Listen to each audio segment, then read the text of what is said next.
Disclaimer.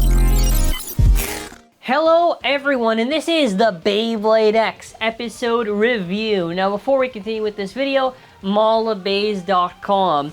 We have restocked on our Phoenix Wings. We have gotten our orders out for any previous Phoenix Wing stuff, and we have a lot of unicorn stings. So make sure to check it out. It is an option way to support the channel. It helps keep the channel alive greatly. So I appreciate any supports regardless. So to kind of go over my general thoughts before we get into it, I thought in terms of the actual story itself, I thought was pretty good. In terms of like visually, I feel like we kind of regressed since the previous weeks by quite a bit. We're kind of back to like the typical kind of low bar for this one. I'm sure other ones it'll probably vary, but I don't know. It's like we were kind of climbing up and I thought, oh damn, this is kind of nice, and then after it was like, kind of whatever. So in this episode, it's focused on team, was it Phalanx, and Ishiyama's, whole team thing. So they got their ass beat many times, and okay. So basically this thing with the pro stuff now, because obviously in the previous episode we saw them, it's like, oh, if they lost, they lose the sponsor and stuff. So he's basically just working, doing all these shifts and whatever, and we actually see that he has a Phoenix Feather and his previous base, Storm Bloom, right? So basically, now Team Persona is reacting to this Beyblade. It's a very powerful Bey, the Phoenix Feather, because obviously we saw previously everyone was dominating with it. And they kind of mention, I guess, I'm assuming this is the part where it's like, what, like similar power levels to that of like, what, Drawn Sword, Drawn Dagger. It's a very strong Bey. Obviously, X is excited. Bird, I believe, okay, so he's saying like the Bey is not easy to master, because even if, if you're a pro with no experience, it could be troublesome or whatever. It's like this idea that like, okay, if you're already a pro, right, you're going to be able to have probably a good time with the Bey, because you're going to be able to kind of master it. So Bird, right, Bird thinks, oh wow, it's a pretty strong Bey, whatever. And Multi goes, oh, so wait, you want to say it's stronger than the Hell's Chain that I made you? Wait, why don't we go see if my Hell's Chain I made is stronger? So I thought that was kind of funny. And basically, their team has returned, because obviously using Phoenix Feather, they've been able to climb up through the tower and get back. So I kind of wish this group did actually have unique bays, because I think the leader is interesting. The other guys I don't care about so that much, but yeah, they basically just talk about how Maiden talks about how she's basically seen it with her own eyes, how troublesome this Phoenix Feather Bey is. So the sponsor basically goes like this: if you defeat Team Persona, what is it? I think it's like I'll permanently become your sponsor or whatever.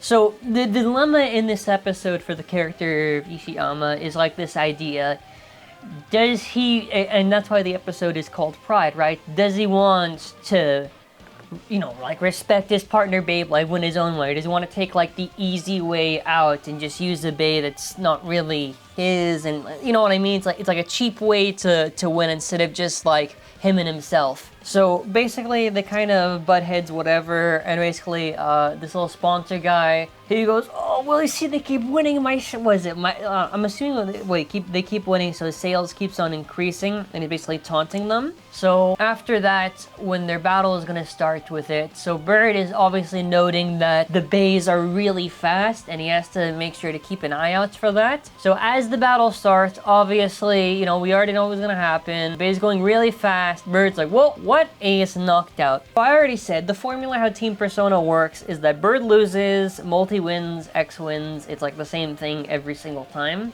I think, I don't know, I think in here, to at least, it's fine for how the execution works, but I feel like just in general for how Persona is, like, I feel it's just the issue just generally I have, because people want Bird to only have one big win. My thing is, I would prefer to see him win outside of the X Tower, and an actual real win that should count should be, like, inside the thing, because if we're not, like, obviously we're seeing him progress, I guess.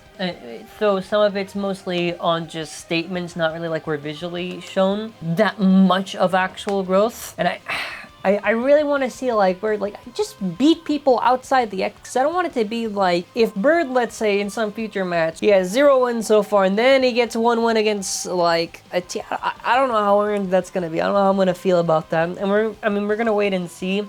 I don't think I think the journey of how he's gonna get to that one is really gonna matter contextually for the narrative. That's why I'm kind of saying, I feel like the way that people kind of talk about Bird, it's not just, oh, he has to win against someone big. Well, narratively, it has to make sense. Like, they're not gonna have, obviously, like Bird beat Chrome or whatever, and that's like his first win or something. But Multi basically goes and she pulls out the lance. Her theme plays with the lance, which I kind of forget about. I'm not honestly hearing a lot of the other themes in X. I'm not. I don't know if I like Multi's theme as much. I do like, actually, I think it's Ishiyama's theme for this episode. And this one was a little bit like kind of stale visually, just on a lot of these reused shots. You see the lance animation, which looks really, really bad and jank. I don't like that one. She basically counters with it, so. She basically notes this idea that the bays are really, really fast and our timing had to be really, really important, and she's warning X about this. So basically, as X is going to be now battling against him, again, he's hesitating each time that he's using Phoenix Feather, because he doesn't like the fact that he has to use this bay. And I genuinely like this scenario for the episode. It's almost like Common X is about to finish him.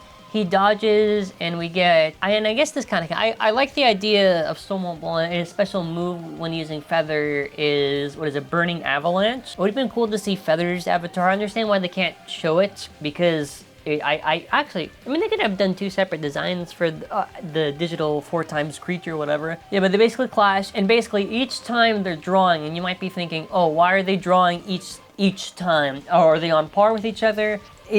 X is doing it on purpose, and I think it's because it's like a mind game, because he's thinking in his head, well, at this point, I keep using it, I'm drawing, so why wouldn't I just switch to a different bay so I could at least maybe get a point? So then after, God damn it, I forgot the old guy's name. Was it Taisho or whatever? Anyways, he's basically saying, I've been watching your journey over these past 10 years, and I've been seeing you grow as a blader. So it's like, hey, you've been even though, you maybe done this thing, you're a very strict blader to yourself and others, you may have had harshness, but you were always taking the game seriously. And his journey wasn't a smooth one, but he never was, like, desperate. And he's like, do you have any respect for your partner in Bay? Do you even care about it? And I like this. I like this kind of focus that they're kind of giving, like the importance of having a partner bay, and, actually caring, about this stuff. And I thought that was pretty good. And then after the sponsor guy's like, no, listen, hey, don't listen to this crap, all right?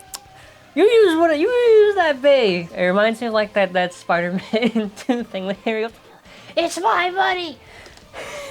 And he's like wanting to force him to like use it, and then after he will get a penalty, right, if he keeps doing this type of stuff. And then he decides, you wanna know what? No, I'll show you what 10 years of training will get you. And then after they battle, he still loses. But I do like, actually, his thing has now 4 shields for his resolve. I like that. It's pretty nice. He does lose. The shot looks pretty cool. In motion, it looks shit. It was good. The art there for that shot was fine, but... Yeah, unfortunately, I think that's it for this team, but at least they went out, like, on their own terms for it, and I respect that. I did think for some reason Wing was complete, so it seems, I guess, data is still being gathered on it. So next week, we're gonna see, I think this is the one where I think Bird enters, like, the wrong amateur side or whatever, and then after that's the whole thing. And we see a lot of feather stuff. Multi has, like, the bunny ears. I kind of wish they had a new model just for when she does the outfit change, because that's, like, the cool thing in the manga. I understand, obviously, to make a new probably character sheet model, they probably just don't have the resources, so it's kind of whatever. But yeah, in terms of my thought for this week, I think story-wise, very, very strong. Like, I'm thinking when X is over, I really want to do like a proper rating system where maybe it's like story, art, animation, like battle. I'm trying to think what categories would I give, and maybe CG or something. Maybe they'd be my 5 categories. If it was story, I would give it like a 5 out of 5, right? For maybe art, I'm gonna say 2 out of 5. For animation, I'm just gonna say maybe not 2, maybe like a 2 or a 3 again. For the battle, I gotta say is also kind of a 2, because the battles this episode were not really... The choreography was kind of whatever. Like, the battles were just very, very fast for what kind of happens, and the only really main one... I mean, that's still an interesting one, but the other ones don't really... Yeah. The CG... I'll give the CG a 3. I'll give it a 3 out of 5. I'm actually gonna start doing. Someone remind me to do this for the future episodes. So I think that's what. That's a 5. So I guess we're doing this. Okay, I got 5 categories. This is out of 25. So I might actually try to. Someone remind me about this because I actually want to try to see if I can do this for all the other weeks. Okay, so I actually want to do the math now for this. So I'm having this out of 25 right now. So that means if I'm doing, okay, I just want to make sure. So I'll do 5, 2, 2, and then after I'll do 3. So this week will be a 14 out of 25. A 14 out of 25. I think that's going to be how I'm going to be rating this. Probably. Actually, I want to go back and do the previous episodes now, and then after I give my rating on it. But yeah, story good, visually the rest of it. And yeah, that's pretty much it for this video. So let me know your thoughts in the comments. And hey, make sure you check out that Persona review I did of that Hell Scythe. Pretty cool. And hey, we are back with the Zankcast that we recorded on Thursday for this Saturday.